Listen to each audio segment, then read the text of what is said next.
Father, I love you, I praise you and adore you. Glorify thy name in all the earth. Glorify thy name. Glorify thy name. Glorify thy name in all the earth. Jesus, Emmanuel,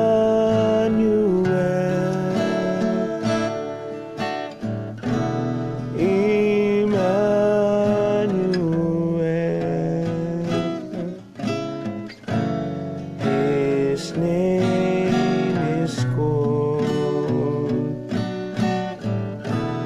Emmanuel.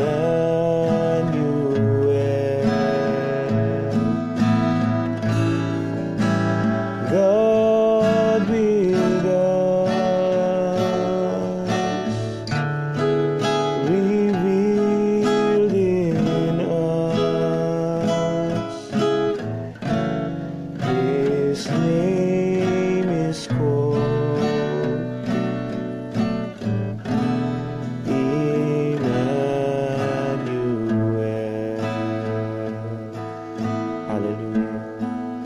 Salamat po sa inyo, O Diyos, sapagkat kami ay tiyak kasama namin kayo, Panginoon. Kasama namin kayo, O Diyos. Kaya kami po ay nagagalak dahil anuman ang sitwasyon namin ngayon, alam namin na nakikita po ninyo. Kaya't imbis na kami ay mag-alala, magduda, mangamba, matakot, magreklamo, magtanong, magtitiwala na lamang kami sa inyo, O Diyos. Lalampasan din namin ang sitwasyon na ito. Hallelujah. Patuloy nga po, O Diyos, na dalisayin ninyo ang inyong mga anak, pang makita ng makita sa amin ang inyong wangis. Hallelujah. At maihanda kami sa kasalang magaganap dyan sa kalangitan sa inyong pagbabalik. Salamat po, O Diyos. What a blessing na kami ay pag-iisahin sa inyo, Panginoon. Ngayon, in the Spirit, pagdating ninyo, even in body, hallelujah, magiging kaisa nyo kami, Panginoon. Salamat po, O Diyos. Salamat po, Ama. Salamat po. Salamat po. Pinupuri namin kayo, Panginoon. Salamat sa inyong banal na Espiritu na gumagabay sa amin, maging sa pag-aaral namin sa umagang ito. Habang kami nag-aaral, tanggap ko, O Diyos, ang kalakasang espiritual na ibibigay nyo sa bawat isa sa amin. Pagkaunawa at paglaya. Salamat po sa pangalan ng Panginoong Hesus. Amen. Amen. Ba, meron tayong bisita. Purihin ang Panginoon. Good morning po sa inyo. Kagaya ng trial namin kagabi, nandito po tayo sa Liao-ing Church at Maginaw po rito. Yan po mga manggagawa rito na magigiting. Christopher, bati naman sa mga fans. Ayan, Sister Lynn at yung dalawang nandito po kami ngayon. Ayan po yung harapan. Salamat sa Panginoon. Madadala siguro ako punta rito. Malamig eh. First time ko po nag-jacket. Okay, tuloy po natin yung ating pag-aaral. Pupuntahan na natin yung nasa Matthew 13 po tayo eh. Doon tayo sa layunin ng talinhaga. Basahin lang natin na mabilis. Tapos konting paliwanag. Tapos mag-umpisa na po tayo doon sa parable na ating pag-aaralan. Hindi pa rin po tiyak na puro parables yung ating pag-aaralan na series. Patuloy pa rin po ako sa pagpipray. Sa verse 10 po tayo. Mateo chapter 13 verse 10. Sinabi ko sa inyo kahapon na ang Panginoon nung nagsasalita siya ay mas marami ang hindi nakakaunawa. Kasi nagsasalita siya sa talinghaga. At ito ay sadya na ginawa ng Panginoon para yung talagang hindi yung paglapit sa Panginoon na hindi totoo, para talaga hindi makaunawa. At ang makaunawa lang talaga ay yung nagnanasa talaga sa Panginoon. Verse 10, pagkatapos lumapit kay Jesus ang mga tagasunod niya at nagtanong, bakit po kayo gumagamit ng talinghaga sa pagtuturo sa mga tao? Sumagot si Jesus, ipinagkaloob sa inyo na malaman ang mga lihim tungkol sa paghahari ng Diyos, pero hindi ito ipinagkaloob sa iba. Sapagkat ang taong sumusunod sa naririnig niyang katotohanan ay bibigyan pa ng higit na pangunawa, ngunit ang taong hindi sumusunod sa katotohanan, kahit ang kaunti niyang nauunawaan ay kukunin pa sa kanya. Here lies the secret. Sabi ng Panginoon, yung taong sumusunod sa narinig niyang katotohanan, yon ang lalong bibigyan ng kaunawaan. So as you obey, the Lord deepens your understanding. At yung tao na hindi naman susunod, makikinig ng sermon yon linggo-linggo, pero wala kayong makikita na pag-unlad sa kanya, wala kayong makikitang paglago. Kasi kahit raw yung kakaunting nasa kanya, kukunin pa. You can have head knowledge. Pwede mong matandaan kung ano yung verse na ginamit last Sunday, pero walang magiging epekto sa iyo. Hindi talaga, it will not sink in. Pwede mong matandaan yung pagpapatawa ng pastor last Sunday. Pwede mong maalala yung ilustrasyon mentally, pero spiritually, walang magiging kaunawaan sa iyo. At yung tao na ganon, na hindi naman susunod, every week, ganon lang rin, laging may struggle, siya yung laging nangihina, laging nanlulupaypay. Kaya nga talinghaga yung ginagamit ng Panginoon para lalo silang ihiwalay, lalong tuloy natin. Verse 13, kaya nagsasalita ako sa kanila sa pamamagitan ng talinghaga dahil tumitingin sila pero hindi nakakakita at nakikinig pero hindi naman nakakaunawa. Sa kanila natupad ang sinabi noon ni Isaias, makinig man kayo ng makinig, hindi kayo makakaunawa, tumingin man kayo ng tumingin, hindi kayo makakakita, dahil matigas ang puso ng mga taong ito. Meron sabihin nyo, pastor, na-bless din naman umattend ng revival, naiyak din naramdaman din yung presensya ng Diyos. Well, syempre, pag nasa isang lugar na kumikilos ang Panginoon, mararamdaman mo talaga, but it doesn't mean na nagkaroon ka ng kaunawaan. May mga tao na hindi lang nakakaramdam ng presensya ng Diyos, nabibigyan pa ng kaunawaan, nagkakaroon pa sila ng kalayaan. It doesn't mean mas malakas ang iyak, ibig sabihin mas malakas ang kaunawaan. No. Paano mo malalaman?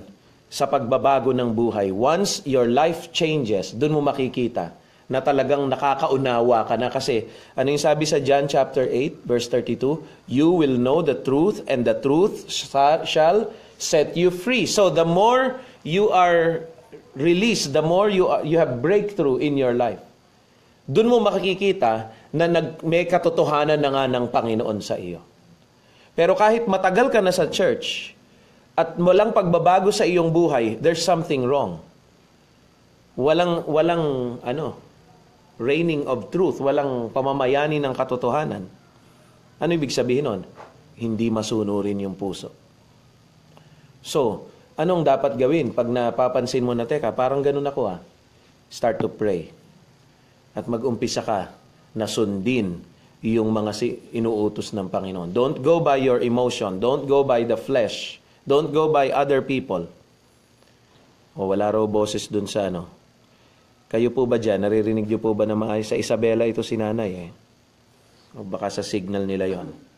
Tignan niyo rito. Ano pa sabi rito? Dahil matigas ang puso ng mga taong ito, tinakpan nila ang kanilang mga tenga at ipinikit ang kanilang mga mata, dahil baka makakita sila at makarinig at maunawaan nila kung ano ang tama, at magbalik loob sila sa akin at pagalingin ko sila. Ang sakit nitong sinasabi ng Panginoon. Actually, ano sabi ni Pablo sa dulo ng Acts? Ang Holy Spirit ang nagsalita noon. Ginamit niya lang si propeta Isaias. Nasubaybayan niyo ba yung dulo ng aklat ng mga gawa? Yung last lesson natin doon? Verse 25, Gawa chapter 28, verse 25. Gawa, chapter 28, verse 25. Sabi ron, at dahil sa hindi sila magkasundo, nagsiuwian sila, pero bago sila umalis, sinabi ni Pablo sa kanila, tama ang sinabi ng banal na Espiritu sa ating mga ninuno sa pamamagitan ni Propeta Isaiah, sapagkat sinabi niya, puntahan mo mga taong ito at sabihin mo sa kanila, kahit makinig sila, hindi sila makakaunawa, kahit tumingin sila, hindi sila makakakita. Ang Holy Spirit ang nagsasabi niyan, Old Testament pa lang, na may mga tao talaga na kahit nakikinig, hindi nakakaunawa. Pero gustong-gusto niya ng ng dance presentation, drama presentation, musical drama. Mahilig yan sa mga kanta, mahilig yan sa mga play. Sa churches, sumisigla yung mga kabataan, sumisigla minsan yung mga tao pagka may mga activities, pagka may mga artista, pag may politiko, pero pagka may feeding, pero hindi ibig sabihin na nakakaunawa talaga sila. Hindi ibig sabihin na lumalaya talaga sila. Kaya don't think na pagka marami yung nasa church, ibig sabihin marami yung malaya. Hindi nakikita sa dami ng attendance. Nakikita sa pagbabago ng buhay ng tao. Doon mo makikita kung sino yung pinananahanan ng katotohanan. Balik tayo, Mateo 13 verse 16. Ngunit mapalad kayo dahil nakakakita kayo at nakakaunawa. Ito yung blessing. Sabihin mo nga sa katabi mo, pinagpala ka ng Panginoon. Bakit? Nakakakita ka at nakakaunawa ka. Pagka nakikinig ka ng salita ng Diyos at medyo tinatamaan ka pa, praise God, nakakaunawa ka pa. Kasi yung taong hindi nakakaunawa, wala na yun, manhid na yun. Sasabihan mo yun, ngingitian ka lang. Hindi tama ito kapatid, ganito sinasabi pa, okay. Ganun pa yon. Hindi na nakakaunawa. Hindi na tinatablan, hindi na nasasaktan. Pero pagka medyo nasasaktan pa kayo, napapaisip ka pa, pinapatamaan yata ako ni pastor. Uy, praise God, may pangunawa pa sa'yo. Mapalad ka. Ibig sabihin, isa ka doon sa binibigyan ng kaunawaan para lumalim ka. Mapalad kayo dahil nakakakita kayo at nakakaunawa. 17, sinasabi ko sa inyo ang totoo. Maraming propeta at matutuwid na tao noon ang naghangad na makakita at makarinig ng nakikita at naririnig ninyo ngayon. Pero hindi ito nangyari sa kanilang panahon. Nung panahon na nagsasalita ang Panginoon, na sinabi niya, maraming mga propeta, kasi yung mga propeta sa Old Testament, ang ipinakita lang sa kanila from a distance. Nang hula sila, idinidikta ng banal na Espiritu sa kanila. Tapos, hindi na nila nakita ng personal ang Panginoong Jesus, yung mga nangyari. Sa John, si Abraham, ano sabi ng Panginoon tungkol kay Abraham? Sa aklat ng Juan.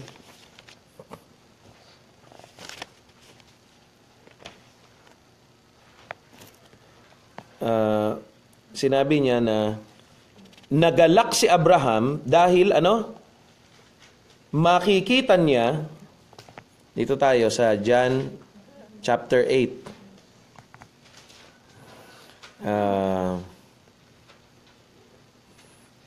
Verse 54 na lang tayo. Verse 56 na lang. John chapter 8 verse 56. Tingnan niyo sabi ng Panginoon sa kanila. Buksan niyo nga isang bintana para pumasok ang hangin. Natuwa ang ama ninyong si Abraham na malaman niyang makikita niya ang aking kapanahunan. Nakita ng niya ito at natuwa siya. Sinabi ng mga pinuno ng mga Hudyo sa kanya, wala ka pang 50 taon, paano mo nasabing nakita mo na si Abraham? Sumagot si Jesus, sinasabi ko sa inyo ang totoo, bago pa ipinanganak si Abraham, nariyan na ako. Matindi. Hindi natanggap ng mga tao yun eh. Dahil dito, pumulot ng mga bato ang mga tao upang batuhin siya, pero nakapagtago si Jesus, tumalis sa templo. Yung mga nasa Old Testament, di nila nakita ng personal. Pero may mga ilan na nagkaroon ng pangitain. Kaya sabi ng Panginoon, kayo, mapalad kayo, nakikita nyo ngayon ito. Namamalas nyo yung nangyayari. Now, mas mapalad tayo, mga kapatid, tayo, sa panahon natin ngayon. Bakit? Alam na natin yung buong kwento eh. Wala nga tayo ron ng personal, pero ang Espiritu ng Diyos nasa sa atin na rin eh. Pagka nagbabasa tayo ng salita ng Diyos, pagka tayo ay nananalangin, nadadama natin sa loob eh. Nakakapangusap ang Panginoon sa atin. Amen? Kaya nga minsan, pagka may nagawa ka hindi maganda, pagkaraan ng nakukumbikta ka na eh. Wala naman si John sa tabi mo, wala naman ng pero meron ng sa loob mo eh. Meron tayong kaunawaan na hindi nakuha ng mga iba. Isa pa, mas matindi sa atin, nasa sa loob natin ang Espiritu ng Diyos.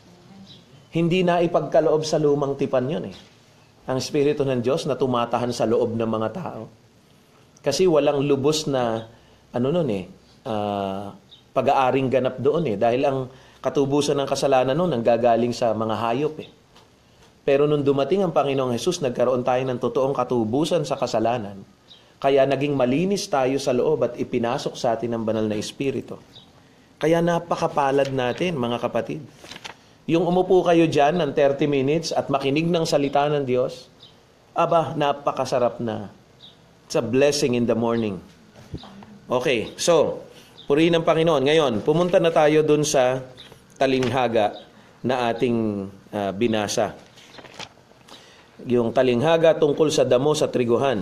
Chapter 13 mula verse 24. Chapter 13 mula verse 24. Babasahin ko uli, tapos diretso na tayo hanggang dun sa paliwanag. Verse 24. Muling nagbigay ng talinghaga si Jesus sa kanila. Pakisulat niyo uli yan. Matthew 13 mula verse 24.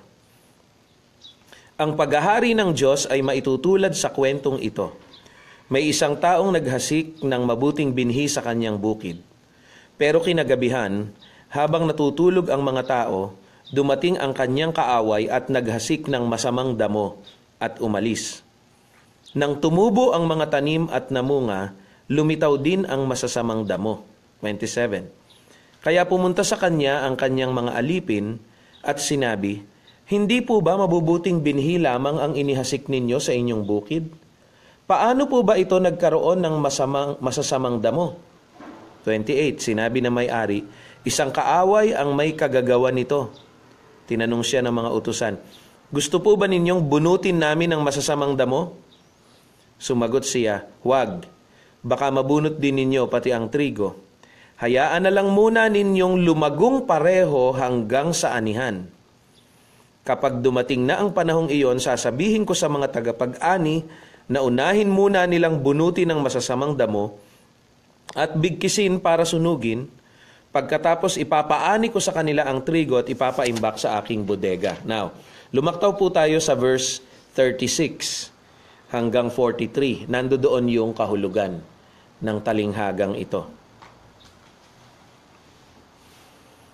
Now, it is interesting, yung talinghaga sinabi sa harap ng maraming tao. Amen? Naintindihan ninyo, no? Sa harap ng maraming tao. Nung yung paliwanag, sasabihin na nasa bahay na lang. Sila-sila na lang ang makakaunawa. So you see, ang Panginoon namimili siya ng bibigyan ng kaunawaan. At sino yung pinipili ng Panginoon na bibigyan ng kaunawaan? Yun lang.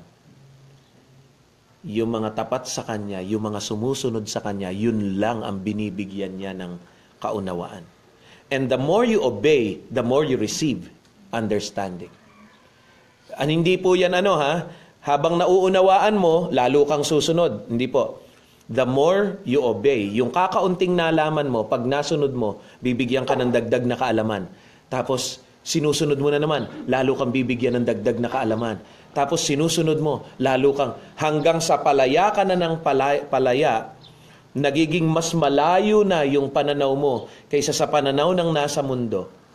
Iba na yung lifestyle mo, iba na yung pananalita mo, iba na yung pagkilos mo. You become free. Ano sabi ron? The truth shall set you free. Nagiging mas malaya ka dahil lalo mo nakikilala ang Panginoon. And you become conformed to the image of His Son. Sabi sa 2 Corinthians chapter 3 verse 18, lalo kang sa tulong ng banal na Espiritu, lalo kang nagiging kawangis ng Panginoong Jesus. At sabi sa 2 Corinthians 3 verse 18, no, isulat nyo na lang. Tapos sabi sa sa Efeso chapter 5 verse 27, Efeso chapter 5 verse 27, ginawa niya ito para maiharap niya sa kanyang sarili ang iglesia na maluwalhati, banal, 26 muna ako, upang maging banal ito matapos linisin sa pamamagitan ng bautismo sa tubig at ng salita ng Diyos. Mula verse 26 po. Ginawa niya ito para maiharap sa kanyang sarili ang iglesia na maluwalhati, banal, walang kapintasan at walang anumang bahid o dungis. Nililinis tayo sa bautismo, sa tubig at sa salita ng Diyos. Kaya unti-unti nagiging dalisay, no? Yung inilagay sa iyo sa loob na DNA, which is the Holy Spirit, kinikreate ka ngayon para yung wangis mo maging kagaya ng sa Panginoon. Kagaya nung isinilang tayo sa tiyan ng nanay natin, isang cell lang tayo, one cell. At dun sa cell na iyon, nandun yung DNA natin. At doon sa loob ng DNA na yon, kompleto na po kung ano magiging ugali mo pag matanda ka. Kompleto na. Yun ngayon ang unti-unting lumalabas. Naghahati, nagdi-divide, hanggang sa dumami ng dumami yung cell. Nagdi-divide, hanggang sa ayan na, may utak na, ayan na, may puso na, nagdi-divide. But from the beginning, it was established in your cell. Naintindihan nyo? In-establish na sa cell mo, nung nagsama yon, yung chromosome ng nanay at tatay, nung nagtalik sila, na-establish na agad ron. Alam na kung sino ka. Alam na kung malapad ang noo mo pagtanda mo. Alam na kung pangu ka, kung malaki mukha mo, kung pandak ka, kung ikaw ay cute. Alam na. Dun lang sa single cell. Now, listen. Nung tinanggap mo ang Panginoon at inilagay sa iyo ang banal na Espiritu, yun na yung DNA mo. Nandoon na. Ano ngayon ang ginagawa ng Holy Spirit? Unti-unti, inilalabas, hinuhubog ka sa pamamagitan ng salita ng Diyos, ina-activate yon at sumusunod ka. Kaya ano sabi sa 3:18, 2 Corinthians 3:18, unti-unti, nililikha tayo sa wangis ng Diyos. Hanggang sunod ka pa ng sunod. Sige, tuloy-tuloy. Napakaganda. Kaya alam nyo yung usapan na ang tagal mo naglingkod sa Panginoon, tapos baka magkasala ka sa dulo, tapos mamatay ka, ligtas ka ba? Yung mga ganong usapan, wala yan, hindi pinag-uusapan yan. Ang Diyos natin is an active, working God. Amen?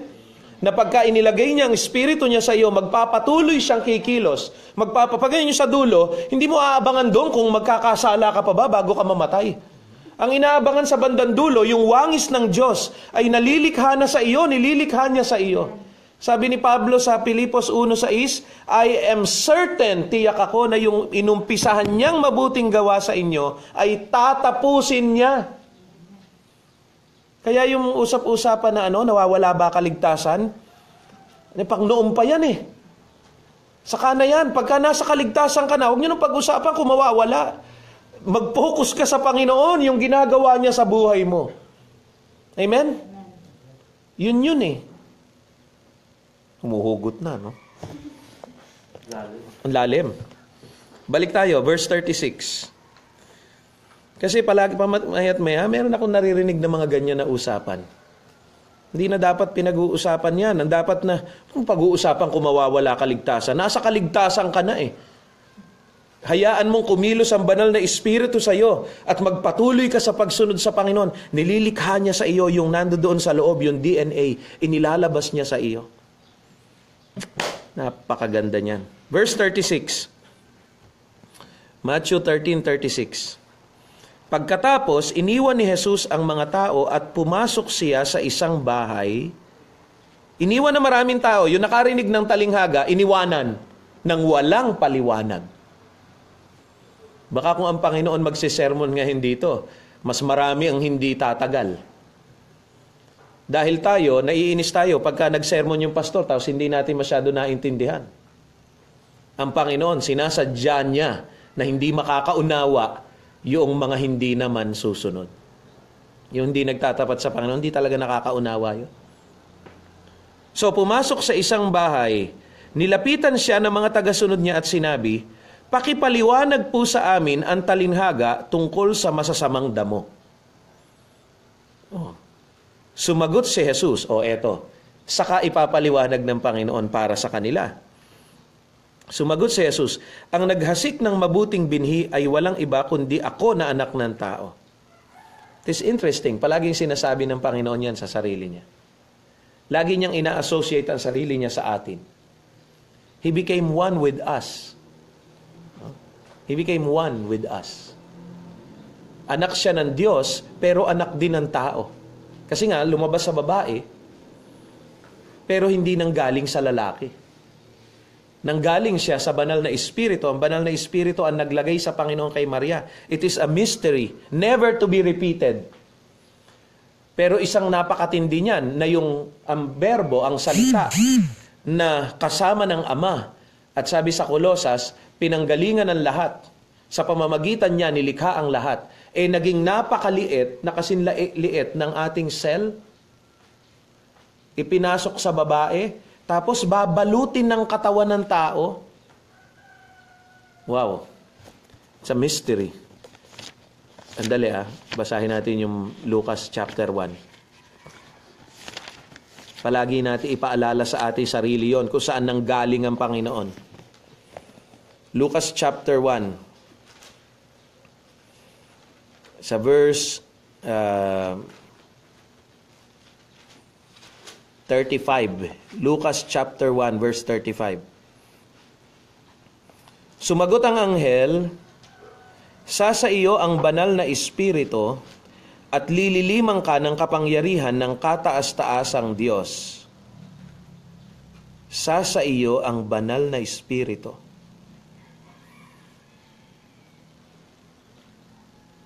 Ano yun, habang naglalakad si Maria?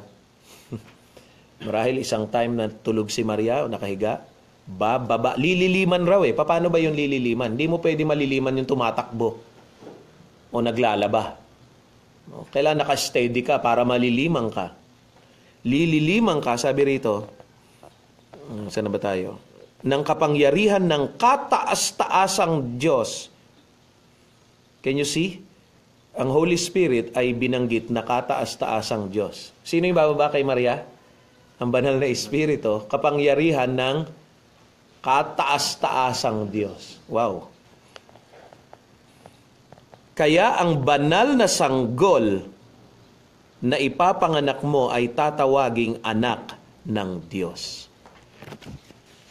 Panginoong Hesus lang ang anak ng Diyos, pero anak rin ng tao.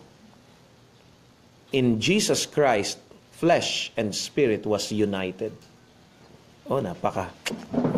Parang gusto ko na, yun na lang uli Kalat ng Lucas na lang kaya tayo. Napakaganda niyan. Anyway, balik tayo ron. Balik tayo sa Matthew 13. Verse 37 na tayo. Sumagot si Jesus. 5:59 na po. Sumagot ang Panginoon. Tapos na ang oras. Ituloy nyo na lang bukas yan. Nabitin pa no? 5:59 na po. Ayan na, alas 6 na. Ituloy na po natin. Tapos na yung lahat ng background natin. Makakapag-aral na talaga tayo nitong talinghaga. By Monday. Bukas kasi, Sunday bukas So wala tayong devotion. By Monday na lang po tayo. Paumanin lang sa inyo. Okay, mag-alala kahit paano meron naman tayong naintindihan na sa mga salita ng Diyos. May ngumiti tuloy. Nag-send ng emicon na nakatawa. Amen. Sige po. Yun, tinanggap na ng nanay ni Edgar. Tuloy po natin sa Monday. Diretso na po agad tayo ron. Wala na ibang explanation. Diretso na agad tayo dun sa Matthew 13:37. Dun na po tayo agad sa Monday. Now, kung meron kayo iniimbitahan na umattend ng devotion, na manood ng devotion, ipapanood nyo na po agad sa kanila yung una. So, itong devotion ngayong Saturday, ipapanood nyo na sa kanila. Para by Monday, naiintindihan nila kung ano yung pinag-uusapan natin. Amen? Tayo po ay manalangin. Ama naming Diyos, salamat sa inyo sa kaunawaan. We don't claim perfection, O Lord, but we claim your perfect work in us. Hindi namin kine-claim, O Diyos, ang sariling kabanalan. Ang inaangkin namin yung kabanalan ninyo na kumikilos sa amin. At dahil doon, may pag-asa kami sa kalubusan ng process na ginagawa ninyo sa amin. Salamat po sa inyo, sa inyong mga salita. Salamat po, Panginoong Jesus, sa inyong pagpapakasakit para sa amin. Salamat po, Ama, na ipinagkaloob ang inyong anak para sa amin. Salamat po, Banal na Espiritu, sa inyong pagtulong sa amin sa panahong ito. Hindi yan lubos maintindihan ng aming kaisipan. God in 3 persons. Dahil ang lagi naming iniisip, Lord, in numerical terms, in physical terms. Pero ang inyong kalikasan, Lord, pinananampalatayanan lamang po namin ayon sa inyong mga salita. Kaya hinihiling po namin, patuloy kayong gumawa at kumilos sa amin. At sa inyo lamang po, Lord, in my heart, sa inyo lamang po ang lahat ng papuri, parangal, pagdakila, paghanga. Sa inyo po, Panginoon, ang pinakamataas na papuri hanggang sa pinakamababa, sa inyo ang lahat ng papuri. In Jesus' name, Lord, bless everyone. Pagpalain niyo po mga gawain bukas. Salamat po. Hanggang sa pagkikita po natin, Panginoon, sa pag-aaral na ito sa Monday. We give you all the glory, our Heavenly Father. In Jesus' name we pray. Amen. Amen. Purihin ang Panginoon. Batiin niyo yung magulang ninyo sa mga asa-asawa. Sister, ano? Wala sa aming signal Wala signal doon sa inyo. Yan, dito na po tayo. Signing out from Lioing Church. God bless po sa inyo dyan. Bye-bye. See you Monday po.